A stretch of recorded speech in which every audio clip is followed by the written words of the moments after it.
Hey there, nature lovers. It is Jackie from Eco Endeavor, and today I'm going to show you how to do a fall pruning of your Loganberries and Tayberries.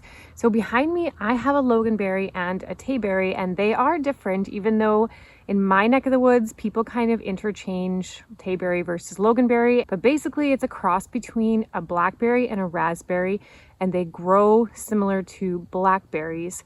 Now, my difference between my Tayberry and my Loganberry is my Tayberry has thorns and my Loganberry is thornless. So for me, I prefer the Loganberries over the Tayberries. I'm actually going to dig out that Tayberry because I don't like that it is mixed in with the Loganberry there. So today I'm going to show you how to actually prune those in fall, how to know what to prune, and we're going to do some layering as well because I would like to increase the amount of Loganberries I have. So I'll show you what I've done so far. So Loganberries actually will fruit on the second year growth canes. So any one that had already fruited this year, I am currently pruning off. So you can tell it's fruited because there's some dried up berries that I had missed getting. You can just, I don't know, usually you can just tell anyways that they're just kind of like older looking.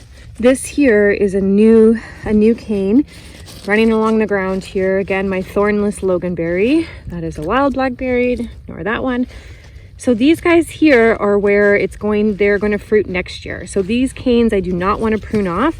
In fact, these are the ones that I could start to do layering of. They're already on the ground here. If I covered them with some dirt, pin them down, they're going to grow roots for me, and then I can cut them. So that's the plan, but first let's finish pruning. So this is all one Loganberry that I planted, and you can see the plant here. This is the main stem of it, where it is kind of branched out into different canes.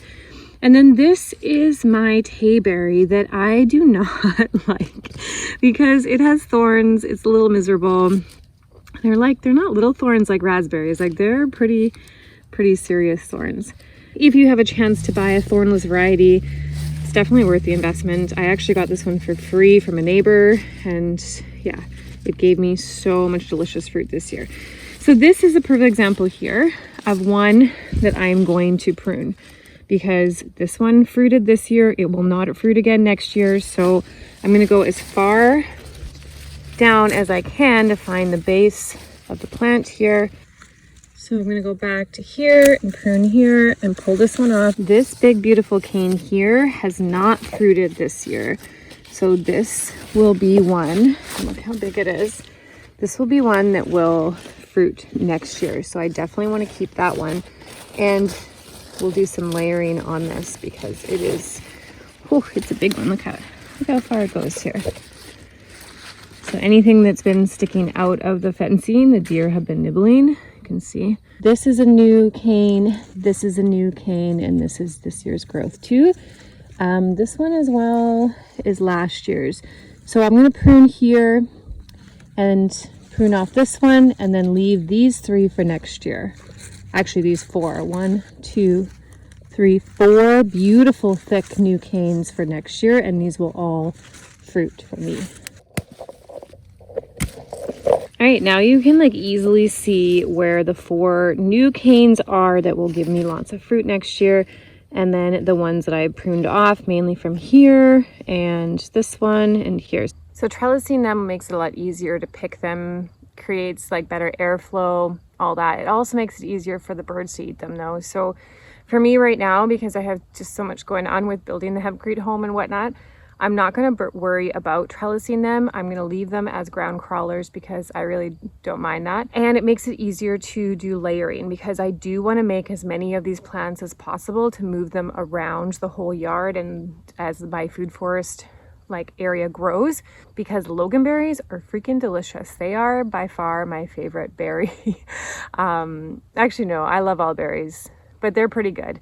They're a little sour in the beginning if you get them before they're ripe, but they are definitely something that I think should be in your garden, is these Loganberries, Tayberries, whatever you want to call them. But I know that the one that I was gifted to me was called a Loganberry, and it is thornless, so it's priority.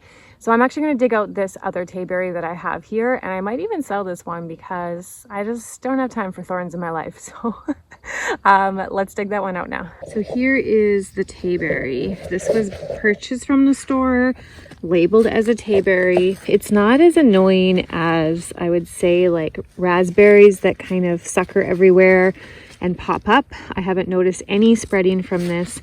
So it does still have the typical behavior as a blackberry in that it produces canes and it doesn't produce suckers. So I've just plopped in this Tayberry that I dug out into a bucket of water, and I will plant it in a different spot far away from my Loganberries as well. Because another thing that I don't want to happen with the thornless and the thorn variety is for them to like crossbreed, because I don't want my Loganberry to get any ideas that maybe it needs to start growing thorns. So I don't want this to be a bad influence on my thornless Loganberry. So this guy can go be planted somewhere where I don't mind if wildlife eats it, because it's got those thorns protected anyways. So now that I've got just my Loganberry growing here that is thornless, I'm going to find a few of these canes that I'm going to do some layering on so that they can grow me some new plants. All right, so for layering, it's literally so easy. All you have to do is lay your vine down and cover it with dirt.